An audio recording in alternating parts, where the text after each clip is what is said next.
নারিকেল গাছ থেকে এই নারিকেলটা পড়ছে।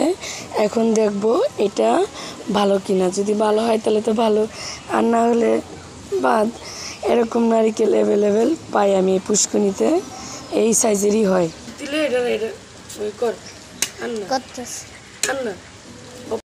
এক সময় আমার ভাই বড় ভাই এভাবে নারিকেল দাঁত দিয়েছে, তো তাই আমি ওনার কাছ থেকে শিখেছি। আমার মতন কি কিরকম পারেন অবশ্যই জানাবেন। নারিকেল গাছে একটু একটা নারিকেল ধরেছে, দেখছেন?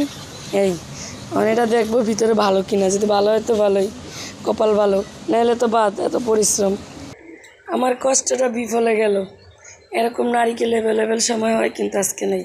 এই জায়গাগুলো অনেক বসার মতন জায়গা ছিল, কিন্তু গাছ গোড়ান ছিল না। এখন বর্ষাকালের দিন মনে হয় প্রচুর গাছ হয়ে গেছে, কিন্তু দেখতেও ভালো লাগে বসার মতন একটা জায়গা। এই সবাই বসার জন্য জায়গা দিয়ে দিচ্ছি। কলেজের ভাই বোনেরা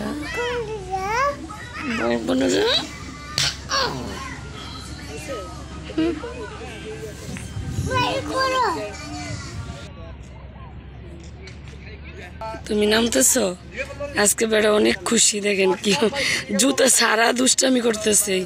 জুতা পায়ে দিলে নাকি ব্যথা পায়, এলাকা জুতা খুইলা দুষ্টামি। ফুটবল খেলার জন্য সিরিয়াল ধরছে, দেখবেন 4টার পরে এত মানুষ। আমি তাই তাড়াতাড়ি চলে আসছি। আমার তো আবার দোকান আছে ভাই, আমি তার বসে থাকতে পারি নাই, কারণ মাশাআল্লাহ আল্লাহর দেওয়া জিনিস বলে যেখানে না সেখানেই হয়ে থাকে। দেখেন মানুষকে লাগাইয়া গাছ লাগাইতে পারে না বাড়ি করে, এটা সাগর পার হয়ে রয়েছে বড়ই গাছ এভেলেবেল। এই একটা মাশাআল্লাহ, এগুলো হইলে তো মানুষই খাবে, তা অন্য লোক খাওয়ার সুযোগ নেই। যার গাছ এতক্ষণ বেড়া হাঁটছে, এখন আর হাঁটবে না, এখন চলে যাবে। আর কোলে উঠতেছে, আমি একটু লতে ছেলে এখন ক্লান্ত হয়ে গেছে, অনেকক্ষণ হাঁটছে পুরাটা রাস্তায়। তাকে যাইতে সময় কোলে নিতে হবে, এ নিলাম কোলে।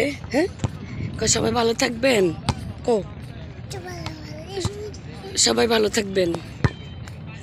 আর আমার ভিডিওটা সবাই বেশি বেশি করে লাইক করবেন।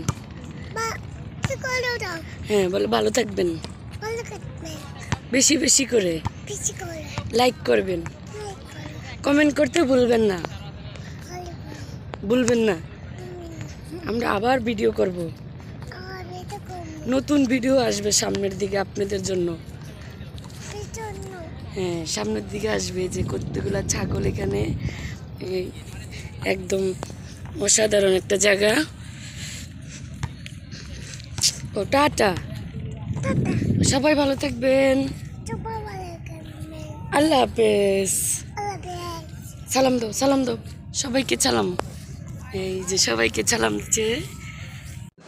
ঘুরতে গেছিলাম, তাই তাড়াহুড়া করে কি করবো, আসে দেখি ফ্রিজে কিছু নাই, তাই তাড়াহুড়া করে মুরগি নিয়ে আসলাম। দোকানে খোলারও সময় হয়ে গেছে, দোকানে দেখে একটা কাস্টমার দাঁড়ায় রয়েছে আমার জন্য। যারা আমার দোকান থেকে বাজার খায় আমার জন্য অনেকক্ষণ অপেক্ষা করে। এই দেখেন, দোকানে একবার ঢুকি একবার রান্না করতে যাই, কিচ্ছু করার নাই।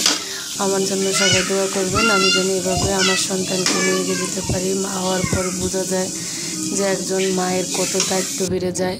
অবশ্যই আমার জন্য বেশি বেশি দোয়া করবেন, আর আমার ভিডিওটা অবশ্যই সাবস্ক্রাইব করে দিবেন। আমার আইডিটা নতুন, সবাই আমার পাশে থাকবেন ইনশাল্লাহ। আমি আপনাদের পাশে আছি।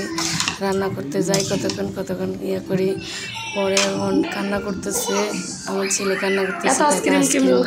ঠান্ডা লেগে তাই দেই না। আমার গাছগুলো এত পরিশ্রম করে লাগালাম, এত সুন্দর গাছে সবগুলা গাছ খেয়ে ফেলছে ছাগলে। কি করবো, দাঁড়িয়ে দাঁড়িয়ে কতক্ষণ কান্না করছি, মনটাও খুব খারাপ হয়ে গেছে। দোকানের বাজার ঘরের ভিতরে বলতেছে আম্মা আমি ডিম খাবো, তাড়াতাড়ি করে একটা ডিম পিস করে দিছি। পরে রান্না হয়েছে।